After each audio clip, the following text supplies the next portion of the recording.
আল্লাহ রাব্বুল আলামিন বললেন সূরা হুজুরাত, ওয়ালা ইয়াগতাব বা'দুকুম বা'দা আইয়ুহিব্বু আহাদুকুম আন ইয়াকুলা লাহমা আখিহি মাইতান ফাকারিহতুমুহ। আল্লাহ বললেন তোমরা একজন আরেকজনের বিরুদ্ধে গীবত করো না।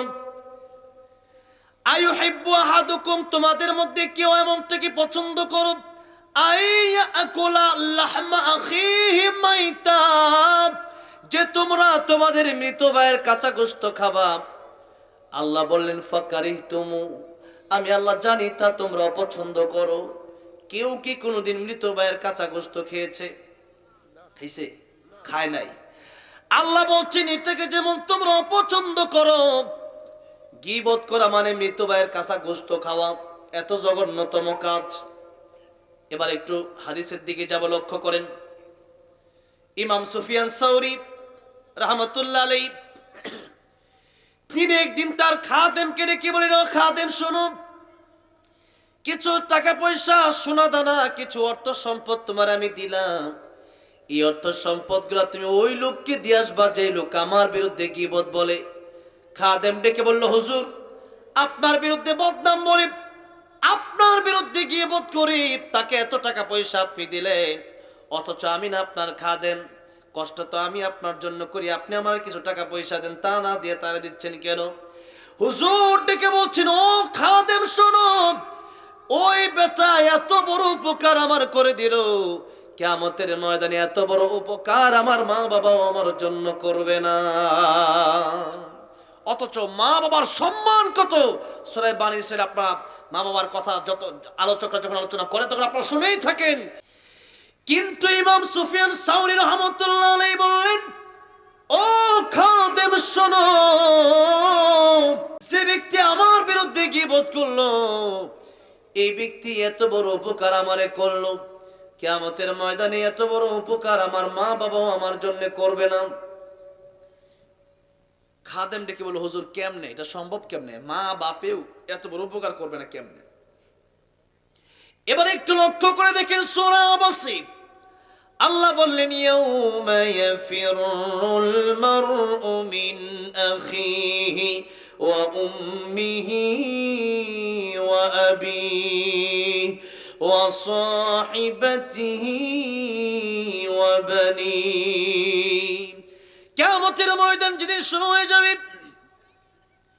ওই দিন পৃথিবীর মানুষগুলা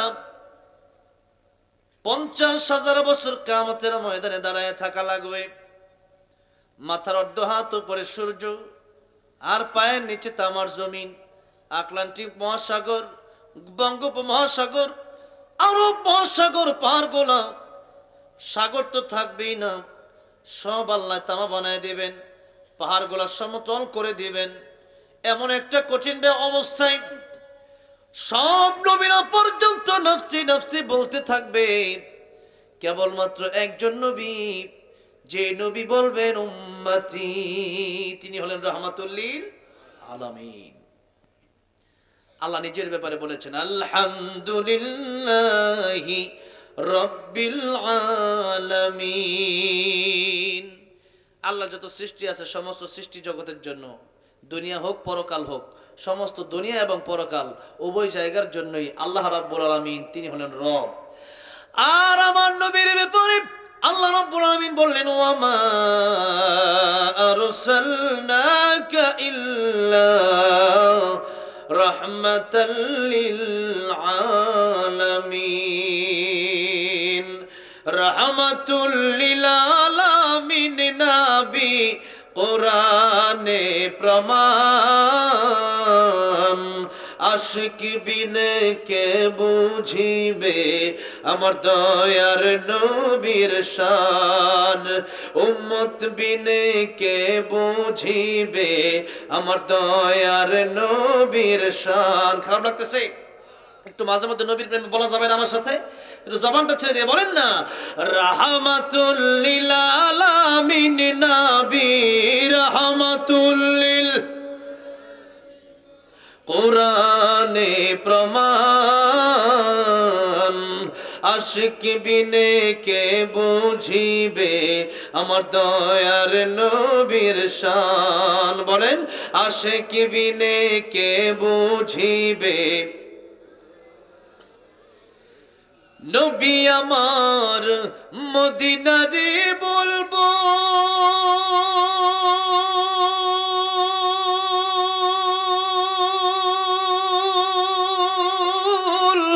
আমার আল্লাহ ভালোবেসে নামটি দিলেন হাবিবে রাসূল। আল্লাহু আকবার বলেন। নবী আমার মদিনারে বলবো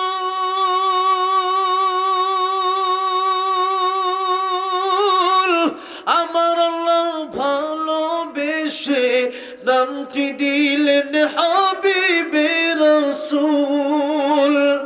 ওই নবীকে ভুল বুঝিলে ওই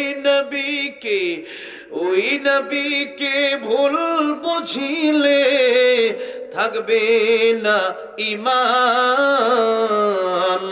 আশিক বিনে কে বুঝিবে আমার দয়ার নবীর শান। বলেন না আশিক বিনে কে বুঝিবে রাহমাতুল লিল আলামিন নবী রাহমাতুল লিল কোরআনে প্রমাণ। আশিক বিনে কে বুঝিবে আমার দয়ার নবীর শান। উম্মত বিনে কে বুঝিবে আমার দয়ার নবীর শান। আমার ভাইরা আমার মুরব্বী ওয়াজিরা বলতেছিলাম কিয়ামতের ময়দানটা এত ভয়াবহ হবে সমস্ত নবীরা নফসি নফসি বলবে। একজন নবী বলবেন শুধু উম্মতি উম্মতি, কারণ তিনি দুনিয়ার জন্য শুধু রহমত নয়। আমার আল্লাহ বলেছেন আলহামদুলিল্লাহি রাব্বিল আলামিন। এই জগতের জন্য আমি আল্লাহ যেমন রব, পরকালের জন্য আমি আল্লাহ তেমন রব। আর আমার নবী এই জগতের জন্য যেমন রহমত আর পরকালের জন্য তেমন রহমত। রাব্বিল আলামিন রাহমাতুল লিল আলামিন একই শব্দ আল্লাহ রাব্বুল আলামিন ব্যবহার করেছেন। আল্লাহর ক্ষেত্রেও নবীর ক্ষেত্রেও আল্লাহ একটা শব্দ ব্যবহার করলেন যে যেই জায়গার জন্য আমি আল্লাহ রব সেই সেই জায়গার জন্য আমার নবী রহমত। কারণ কিয়ামতের ময়দানে আমার নবীর উসিলার প্রয়োজন আছে না নাই? নবীর সুপারিশের দরকার আছে না নাই? এই জন্য ভাইরা বাবাজিরা নবীর সুপারিশের যদি প্রয়োজন থাকে আমার নবীর আদর্শ জীবনে বাস্তবায়ন করেন, আমার নবীর কথাগুলো জীবনে মেনে চলেন, আমার নবীকে আদর্শ মানেন। গায়ক গায়িকা আমাদের আদর্শ হতে পারে না, নায়ক নায়িকা আমাদের আদর্শ হতে পারে না, খ্রিস্টান খেলোয়াড়গুলো আমাদের আদর্শ হতে পারে না। আমাদের আদর্শ বিশ্ব নবী রাহমাতুল লিল আলামিন, তিনি আমাদের আদর্শ। যার চরিত্রের সার্টিফিকেট স্বয়ং আল্লাহ রাব্বুল আলামিন নিজে দিলেন। ওয়া ইন্নাকা লাআলা খুলুকিন আযীম। এত সুন্দর চরিত্র পৃথিবীতে আর কোন মানুষকে আল্লাহ রাব্বুল আলামিন দান করেন নাই। আমার ভাইরা আমার বাবাজিরা জীবনে যিনি একটা মিথ্যা কথাও বলেন নাই, দুষ্টুমি করে একটা মিথ্যা কথাও বলেন নাই। আর আমরা মিথ্যা কথা বলি কি বলি না? নামাজ যে নবীজি বলেছেন জীবনের শেষ কথা নামাজ নামাজ, সেই নবীর এই কথার দাম আমরা কোথায় রাখলাম? নামাজ আমরা কয় ওয়াক্ত পড়ি? শুক্রবারে মুসল্লির অভাব নাই, আর 5 ওয়াক্ত নামাজই নাই। ঠিক না? ঠিক বলে আমার ভাইরা বাবাজিরা, নবীর জীবন আদর্শ যদি মানতে হয় শুধু জোহর আসর আর মাগরিব অথবা জুমা পড়লে হবে নাকি ফজরের নামাজও পড়তে হবে? ফজর নামাজ পড়ার দরকার আছে না? যেরকম সুন্নাত নয় শুধু দাওয়াতের মেহমান, সুন্নাত নয় শুধু খাওয়া শেষ মধুপান, আরো কিছু সুন্নাত আছে তুমি জানো কি? জানলেও জীবনে কখনো তা মানো কি? এই জন্য সুন্নাত যদি মানতে হয়, নবীর জীবন আদর্শ যদি আমাদের ভিতরে আনতে হয়, নবীর আদর্শ যদি বাস্তবায়ন করতে হয়, এই সুন্নাত অর্ধেক মানলে হবে না, পরিপূর্ণ মানতে হবে। আল্লাহ বলেন পরিপূর্ণ মানো। আল্লাহ বলছেন সূরা বাকারা, ইয়া আইয়ুহাল্লাযীনা আমানু উদখুলু ফিস-সিলমি কাফা ওয়ালা তাত্তাবিউ খুতুওয়াতিশ-শাইতান ইন্নাহু লাকুম আদুউম মুবিন। আল্লাহ বলেন ঈমানদারেরা উদখুলু, ইসলামে প্রবেশ করো, ফিস-সিলমি কাফা, উদখুলু তোমরা প্রবেশ করো, ফিস-সিলমি ইসলামের ভিতরে, কাফা আয়তামা পরিপূর্ণ প্রবেশ করো। ওযু যদি অর্ধেক করে ওযু হবে, নামাজ 4 রাকাত মনে করেন এশার নামাজ 2 রাকাত পড়লে নামাজটা হবে নাকি? হবে না। এইজন্য ইসলাম মানতে হলেও অর্ধেক না পরিপূর্ণ।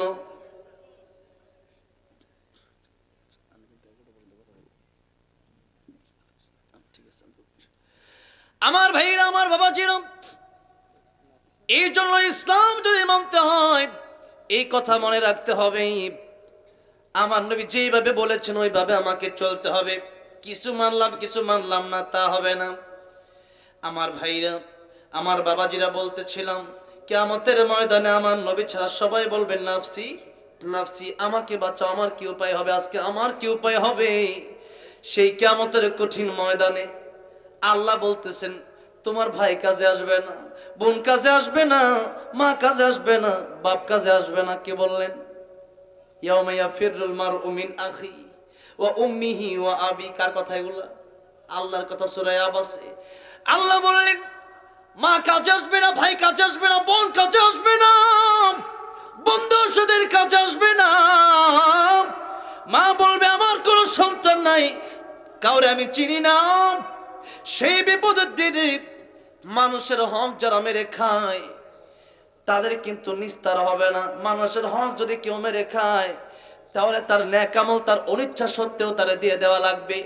আর মানুষের হক খাওয়ার মধ্যে একটা হলো এই দুনিয়ার মানুষের টাকা পয়সা জমি জমা আত্মসাৎ করা, বোনের হক খাওয়া, ভাইয়ের হক নিয়ে নেওয়া, ইতিমের হক খাওয়া, মিসকিনের হক নিয়ে নেওয়া, যাকাতের টাকা খেয়ে মানে নিজের ব্যাংকে রেখে দেওয়া, এইগুলো হচ্ছে মানুষের হক খাওয়া।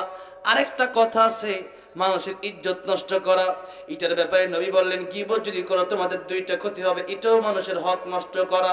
কিয়ামতের ময়দানে মা বাপ কাজে আসবে না, যেই মা বাপের ব্যাপারে আল্লাহ এত কথা বললেন, যে মা বাবাকে আল্লাহ রাব্বুল আলামিন ওদের পরে যেই মা বাবার খেদমত করতে বললেন, ওই মা বাবার এত সম্মান, ওই মা বাবা কিয়ামতের ময়দানে একটা নেকি দিতে চাইবেন আল্লাহ বলেছেন। আর কিয়ামতের ময়দানে যারা একজন আরেকজনের বিরুদ্ধে গীবত করবে, নবী বলেছেন তার 2টা ক্ষতি হবে। কয়টা ক্ষতি? 2টা ক্ষতি হয়ে যাবে। 1 নাম্বার, নিজের নেক আমল তারে দিয়ে দেওয়া লাগবে, নামাজ তারে দিয়ে দেওয়া লাগবে, সালাম তারে দেওয়া লাগবে, কোরআন তেলাওয়াত তারে দিয়ে দেওয়া লাগবে। আর তার গুনাহ তাকে নিয়ে যে ব্যক্তি গীবত করলো তাকে নিয়ে তাকে জাহান্নামে যেতে হবে, তাকে জাহান্নামে পৌঁছায় দেওয়া হবে। আমার ভাইরা, আমার বাবাজিরা, এই জন্য গীবত যদি করেন তাহলে আপনি বড় ক্ষতিগ্রস্ত হয়ে যাবেন। এই জন্য আমার ভাইরা, আমার বাবাজিরা, গীবত যদি করেন এটা আপনার জন্য অত্যন্ত ক্ষতিকর, কিয়ামতের ময়দানে জাহান্নামে যাওয়ার কারণ। আর জিকির যদি করেন তাহলে জিকিরটা আপনার জান্নাতে যাওয়ার কারণ হয়ে যাবে।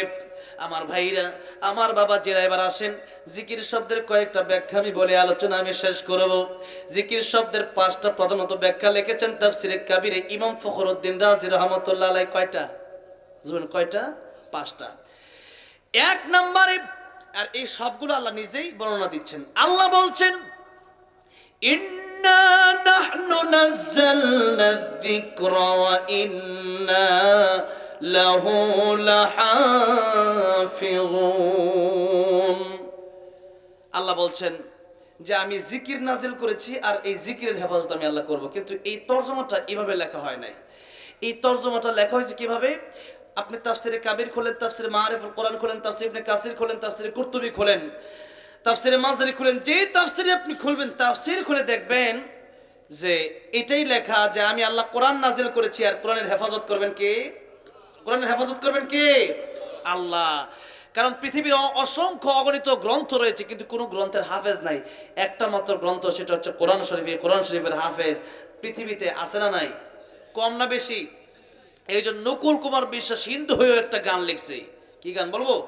হিন্দু হয়ে কোরআন নিয়ে লিখছে, যদি আগুনে লেগে ধ্বংস হয়ে যায়, ধ্বংস হয়ে যায়, যদি আগুনে লেগে ধ্বংস হয় পৃথিবীর সব বইয়ের দোকান, বিশ্ব থেকে হারাবে না পবিত্র কোরআন, বিশ্ব থেকে হারাবে না পবিত্র কোরআন। করবে কেমন করে কোরআন ধ্বংস আগুনের তেজ, করবে কেমন করে কোরআন ধ্বংস আগুনের তেজ, আছে বিশ্ব বড় গণিত কোরআনে হাফেজ, তারা আবার ছাপে আসমানি গ্রন্থ, বাঁচাবে কোরআনের সম্মান, বিশ্ব থেকে হারাবে না পবিত্র কোরআন, বিশ্ব থেকে হারাবে না পবিত্র কোরআন। কথা ঠিক না বেঠে? আমার ভাইরা, আমার বাবাজিরা, আল্লাহ বলছেন ইন্না নাহনু নাযালনা যিকরা, এই কোরআন আমি আল্লাহ নাযিল করেছি, হেফাজত করব আমি আল্লাহ রাব্বুল আলামিন। সুতরাং হেফাজতের দায়িত্ব যেহেতু আল্লাহ রাব্বুল আলামিন নিজেই নিয়েছেন, কেউ এর ধ্বংস করতে পারবে না, तमाम পৃথিবীর মানুষ মিলেও ধ্বংস করতে পারবে না। আমার ভাইরা বাবাজিরা, বোঝানোর উদ্দেশ্য হলো আল্লাহ এখানে বললেন ইন্না নাহনু নাযালনা যিকর, এই জিকির শব্দের ব্যাখ্যা সব তাফসীরের গ্রন্থে এসেছে কোরআন। কি? কোরআন। তার মানে আল্লাহ বলছেন জিকিরের প্রথম ব্যাখ্যা হচ্ছে কোরআন শরীফ। ও দুনিয়ার মানুষেরা, জিকির যদি করতে হয় তাহলে প্রথমেই আল্লাহর কোরআন শরীফ পড়ার দরকার আছে না নাই? এক নাম্বার জিকির হলো আল্লাহর কোরআন শরীফ। আর আল্লাহ রহমানে বলছেন আর রহমান, আমি আল্লাহ দয়াময়, আল্লামাল কোরআন, কোরআন শিখালাম, খলাকাল ইনসান, মানুষ বানালাম। আল্লাহ কোরআনের কথা আগে বললেন না মানুষের কথা আগে বললেন? কোরআনের কথা আল্লাহ আগে বললেন। তার মানে কোরআন শিখলেই প্রকৃতপক্ষে গুণগত মানুষ হওয়া যায়। আর কোরআন যারা শিখে না, এক সময় তাসলিমা নাসরিন আসাদুরের মতো নাস্তিক হয়ে এই দেশের ভিতরে আল্লামা সাইদি, আল্লামা আহমদ শফির মতো বড় বড় আলেমদের বিরুদ্ধে তারা কথা বলার মতো সাহস পায়। ঠিক না ঠিক? এই জন্য কোরআন শিক্ষার কোনো বিকল্প নাই। কোরআন যদি শিখেন তাহলে আপনি প্রকৃত মানুষ হয়ে যাবেন। কারণ যারা কোরআন শিখে তারা জানে যে এই কোরআন যেহেতু আমি শিখলাম, তারা পরকাল বুঝে, পরকালে হিসাব দেওয়ার ভয় তাদের থাকে। আর যারা কোরআন শিখে না, পরকালের হিসাব দেওয়ার কোনো ভয় তাদের থাকে না। এরা মনে করে খাও দাও ফুর্তি করো, দুনিয়াটা মস্ত বড়, এই দুনিয়ায় খেয়ে দিয়ে যাও। কিন্তু যারা কোরআন শিখে তারা জানে। ওমর রাদিয়াল্লাহু আনহু একবার যাচ্ছেন রাস্তা দিয়ে মরুভূমি, এক রাখালকে বললেন এই ছাগলগুলো কার? বলল আমার মালিকের।